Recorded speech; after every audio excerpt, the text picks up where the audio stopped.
Russia should be the first country to join NATO. Those words come from recently declassified files in the U.S. National Security Archive, spoken by Russia's first president, Boris Yeltsin, in January 1994. Hosting his American counterpart, Bill Clinton, at the Novo-Ogoryovo dacha outside Moscow, Yeltsin sketched his post-Soviet world. First, Russia enters NATO, and only then can Central and Eastern European states follow. The idea was a kind of cartel, the US, Russia, and the Europeans, to underwrite and strengthen international security. 30 years on, international security looks very different. Europe is at war again with millions under arms. Russia is nowhere near NATO, but Central and Eastern European states did, in fact, join the biggest, richest, most powerful military alliance in history, the North Atlantic Treaty Organization. Today it counts 32 members, nearly 1 billion people, military outlays over $1 trillion, and the largest weapons stockpiles on Earth. Why did NATO come into being at all? How has it evolved? And why did the Soviet Union formally seek entry? Why did new Russia edge toward the door, only to be kept outside? March 1954. This is Europe in the teeth of the Cold War. To the east, communist states under Moscow. To the west, capitalist democracies led by the wealthiest country in the world, the United States. NATO has already existed 5 years, 14 members strong, but note the map. Germany is split in two, and West Germany isn't yet in the alliance. Fresh admissions, Turkey and Greece, now sit perilously close to the USSR and its satellites. Shift further east. The Korean War has just frozen into an armistice. The Soviet Union, alongside China and Kim Il-sung, fought the US and NATO allies, right next door to Soviet territory. Meanwhile, the superpowers are cranking out thousands of nuclear warheads, quietly gaming out offensive and defensive plans against each other. The world is as dangerous as it gets. And then, in March 1954, the Soviet leadership publicly proposes to France, the UK, and the US a pan-European collective security treaty. More, the USSR applies to join NATO. Unexpected? Absolutely. But the logic is blunt. If NATO isn't against us, if, as your charter says, you're resolved to build collective defense and preserve peace, then take us in, or at least negotiate a genuine all-Europe security regime. If not, message received. Moscow's line was icy clear. We don't buy that NATO is defensive. It would cease to be aggressive if all the great powers of the anti-Hitler coalition were members. The Soviet government is ready to discuss joining. The answer from the West? Admit West Germany to NATO. The Soviet reply? Create their own military bloc, the Warsaw Pact. By 1961, the systemic standoff erupts into the Berlin crisis, and a wall slices the city in two. By 1962, the world almost ends for real. The US places missiles in NATO Turkey. The USSR tries the same on Cuba. The Cuban Missile Crisis barely pulls back from the brink. In short, the USSR was never going to end up inside NATO.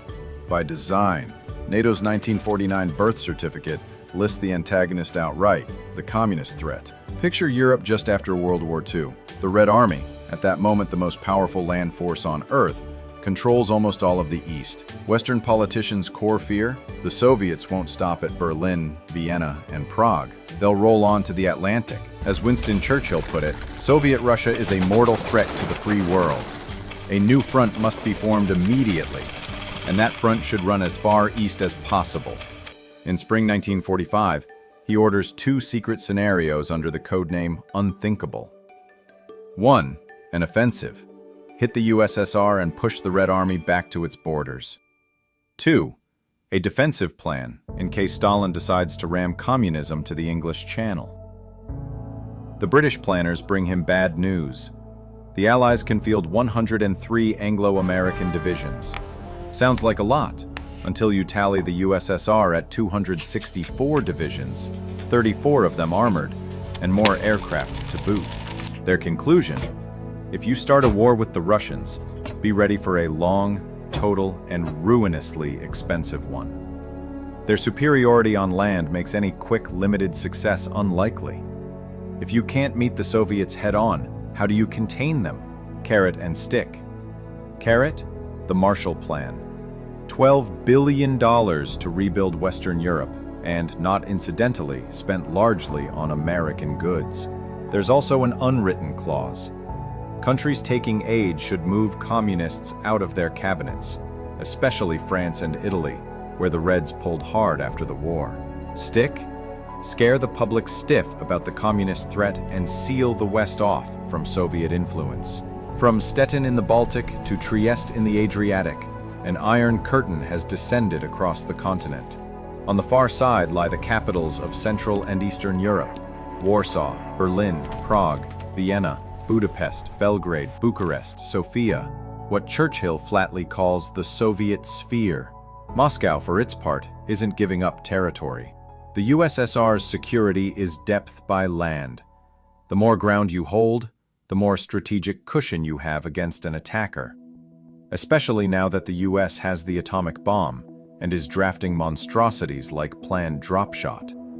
300 nuclear and 29,000 conventional bombs on 100 Soviet cities, followed by ground offensives on every front. Who would voluntarily surrender the very corridors those plans would use? Western fears weren't fantasy. In 1948, the Kremlin midwifes a coup in Czechoslovakia. A coalition government gives way to outright communist rule. The numbers tell the story. Communist Party membership grows from 40,000, 1945, to 1.35 million, 1948. Moscow needs Prague not just for politics, but for uranium, fuel for the first Soviet A-bomb and nuclear energy. The first Soviet device, RDS-1, draws roughly 60% of its uranium from Germany, 20% from Czechoslovakia, 3% from Poland. Only the remainder is domestic. That same 1948, the USSR blockades West Berlin. The US and UK answer with the airlift, supplying a city by sky. The showdown hardens the split of occupied Germany. In 1949, the former Allies formalized two states, FRG and GDR. Slightly earlier, President Truman tells the world how America will now act: contain the USSR everywhere possible, and support democratic forces and regimes worldwide, the Truman Doctrine. Out of that logic, in 1949, NATO is born. So, what did this alliance give Western Europe? A year before NATO's birth, 5 European states sign what's called the Brussels Pact, a discrete collective self-defense deal. Even together, that club can't do much on the continent against Soviet military weight. They need the Americans. Washington passes the Vandenberg Resolution, which lets the US do two crucial things. First, join and build military alliances even in peacetime. Second, station US bases inside sovereign countries. And today, the map of independent states hosting American military sites looks like this. The densest clusters are in Germany, the United Kingdom, and Japan. But why would the US need NATO if it's the one bankrolling the alliance from day one? Let's read two texts. First, the long telegram by US diplomat George Kennan, one of the Cold War's architects. In it, he briefs his own government on what Soviet Russia is, why Russians historically feel so exposed, and how rulers exploit that fear to push borders outward, why the USSR should be feared, and how to deal with it. The Russians will energetically expand Soviet representation and official ties wherever there's real scope to counter Western power. Informally, they will take concrete coercive steps to weaken Western influence among backward and colonially dependent peoples. Discontent among dependent peoples will intensify. Kennan sees the post-war colonial system collapsing. Britain over India and the Middle East, France over Africa, right in front of everyone. On one side, those peoples will absolutely be courted by Soviet ideology, equality of workers and all that. On the other, it's a giant opening for Americans, new markets, new leverage, new oil. After World War II, the US is objectively the strongest economy on Earth. How do you keep growing? Find more buyers. And Europe is hundreds of millions of the most solvent consumers on the planet. In a world that is anything but gentle, NATO is the perfect lock to keep a prosperous Europe tied to you. And just so no one confuses who's in charge, not one NATO Secretary General, the alliance's public face, has ever been American. But every Supreme Allied Commander Europe has been a US general. The brass tacks are American. Second document, the mirror image. Ambassador Novikov's cable from Washington, the Soviet long telegram. He lays out what America itself wants. European and Asian countries have a colossal need for consumer goods, industrial and transport equipment, and so on. This opens a vast prospect for American monopolistic capital, huge exports and capital inflows that would let it embed itself in those economies. Novikov adds that U.S. military spending has already grown tenfold and keeps climbing. He reports Washington plans to build 228 bases and relay sites in the Atlantic Theater and 258 in the Pacific, and sketches an Anglo-American division of labor. The U.S. takes the Far East, Japan, China. The British work India, Ceylon, Indonesia. His bottom line, the U.S. is preparing for a future war calculated against the Soviet Union, the main obstacle to America's path to world domination. And bluntly, that's the essence of the era, both sides prepping Europe for World War III. Look at this map of nuclear demolition munitions along the inner German border. Backpack-sized nukes the U.S. planned to seed under roads, in rivers, beneath bridges to stop a Soviet thrust. This particular map is in the so-called Fulda Gap. Now you see how and why the world splits, and why NATO becomes the primary military tool to contain the USSR in Europe. As the line attributed to NATO's first SecGen Hastings-Ismay goes, keep the Russians out, the Americans in, and the Germans down. That's NATO in one sentence. The single most important thing the alliance gives its members is Article 5. Attack one, you've attacked all. For modest states, Luxembourg, Estonia, Montenegro, that's a promise the United States itself shows up if things get ugly. For Washington, Article 5 matters because the president can employ the military as if the U.S. itself has been attacked, without waiting on Congress to debate a formal war. In practice, the article has been invoked only once, when the attack hit the Americans. After September 11th, NATO troops went into Afghanistan. Now, a curious detail. Scan NATO's list of other combat operations. Notice how all of them occur after 1991, when the Soviet Union dissolves and a single superpower remains, the US, with no one left to contain it. Remember Novikov's punchline about the main obstacle to US hegemony. Your main enemy is gone. What's left of him begs for aid in dollars. God bless America. You have the military to fight a nuclear war, and after decades building this machine, you're not going to dissolve it. Meanwhile, a queue of countries lines up to join the world's prime power. Now watch NATO expand. The first edition is 1952, Greece and Turkey.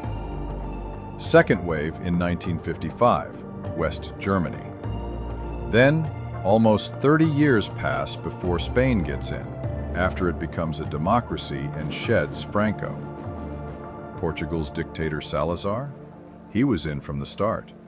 Funny how that works. Then look at the surge after 1999.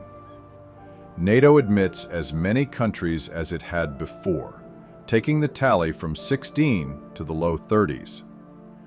Why the rush if the Soviet Union is gone and Russia can't even handle rebellious Chechnya at the time? Check the long graph of military spending, 1950 to present. The USSR burns fortunes on arms and eventually breaks. But the others don't deflate in tandem. Yes, the US and its allies trim forces in Europe in the 1990s, but even the trimmed numbers dwarf Russia or China. Around 2002, US outlays rocket again.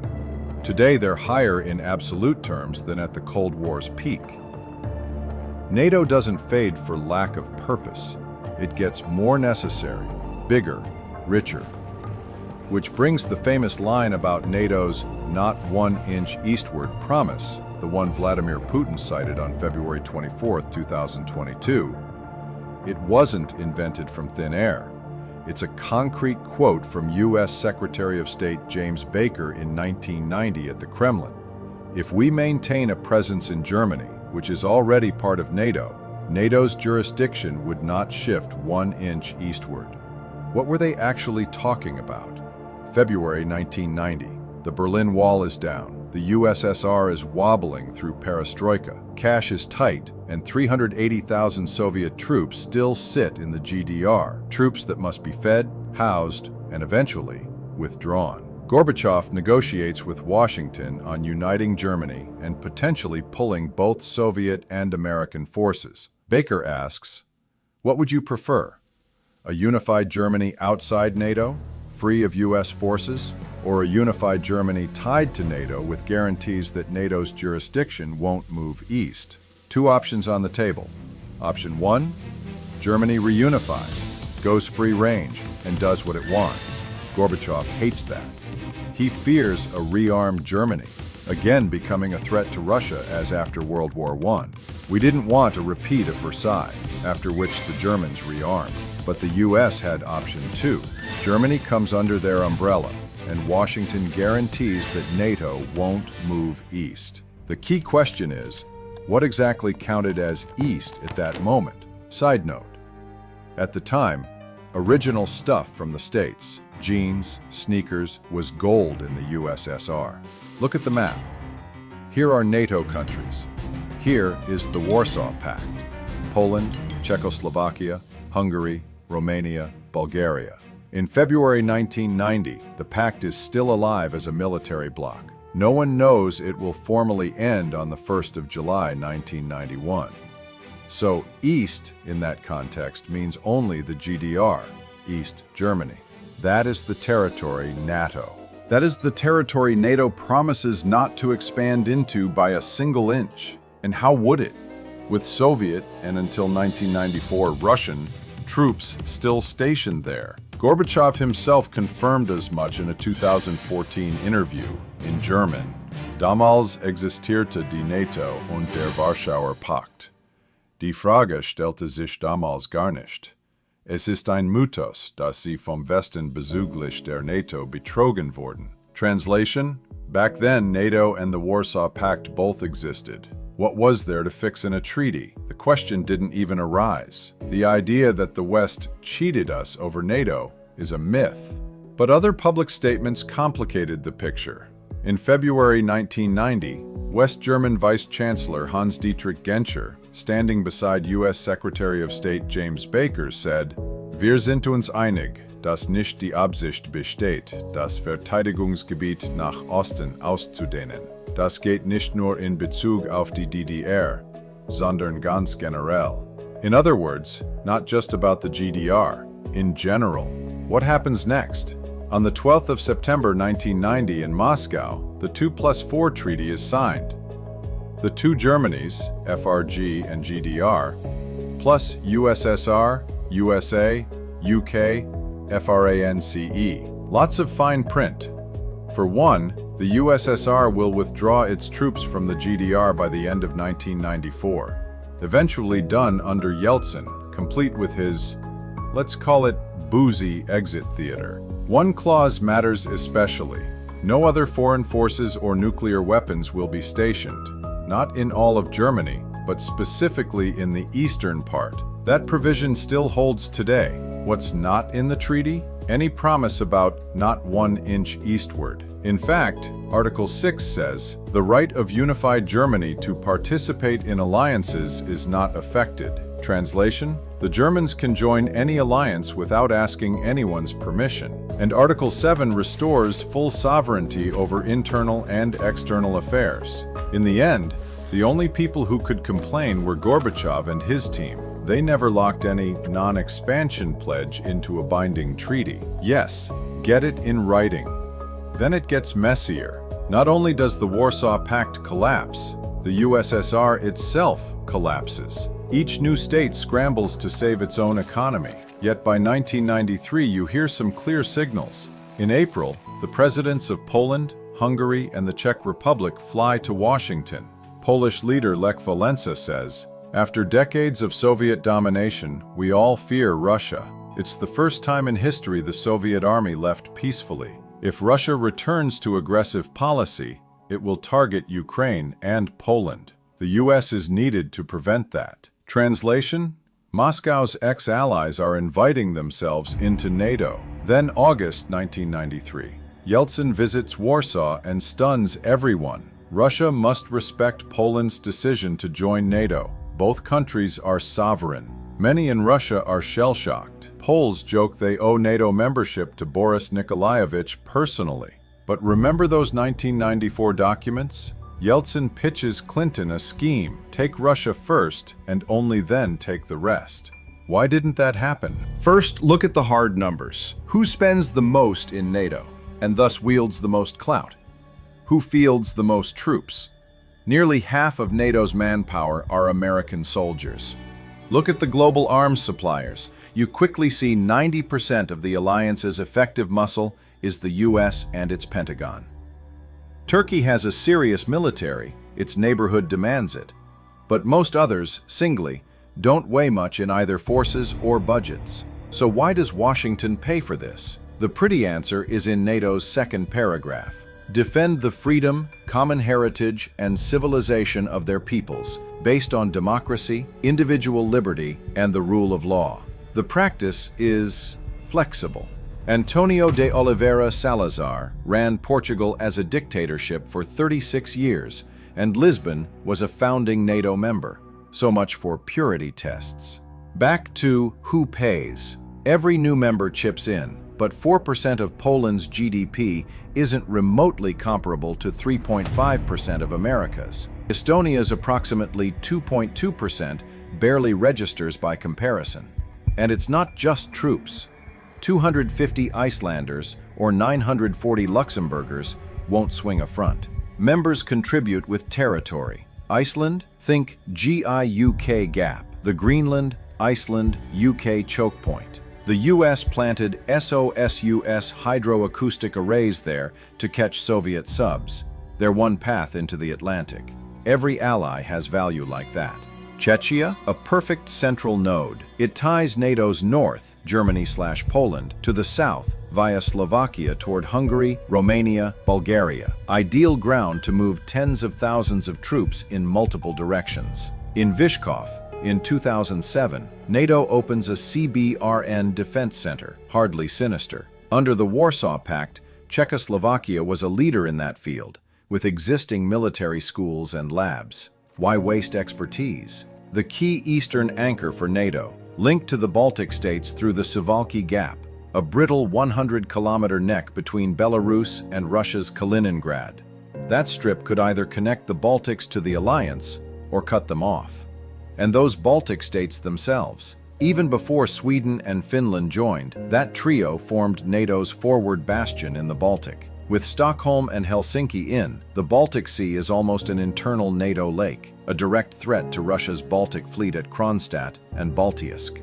Also in 2008, NATO opens its Cyber Defense Center in Tallinn. Why there? Because Estonia was speedrunning the internet age. Skype in 2003, real e-voting by 2005, mobile IDs in 2007. A tech-savvy country, right on the adversary's doorstep, stocked with specialists, perfect for training to defend, and, let's be honest, to hit back. In the infrastructure wars of tomorrow, water, power, even command and control. You see the pattern. Each new member isn't just percent of GDP and a flag on a briefing slide. It's terrain and unique capabilities.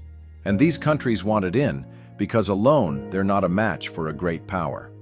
As for Russia, even at its most pro-Western, bringing that huge army and not small budget inside NATO would instantly create a second power center, one that would demand deference to its interests and, in time, could split the bloc.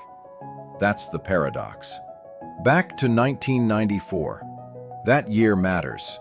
NATO signs its starter cooperation agreements with post-Soviet neighbors. Partnership for Peace. In December 1994, the Russian army rolls into Chechnya to crush a breakaway republic. For neighbors, it's a chill. Russia is picking up old habits. For NATO, it's a shrug. Why would we bring in a state that can't handle its own insurgency? And here's George Kennan again, the man who sketched the Cold War back in 1946. He lived to 101, dying in 2005. In 1998, before NATO's first post-Soviet expansion, he warned, "This is the beginning of a new Cold War. I think it is a tragic mistake. There was no reason for this. No one was threatening anybody else. We have signed up to defend a whole string of countries, though we have neither the resources nor the intention to do so seriously." At that time, Russian democracy had advanced as far as, if not farther than, any of those countries we've just pledged to defend against Russia.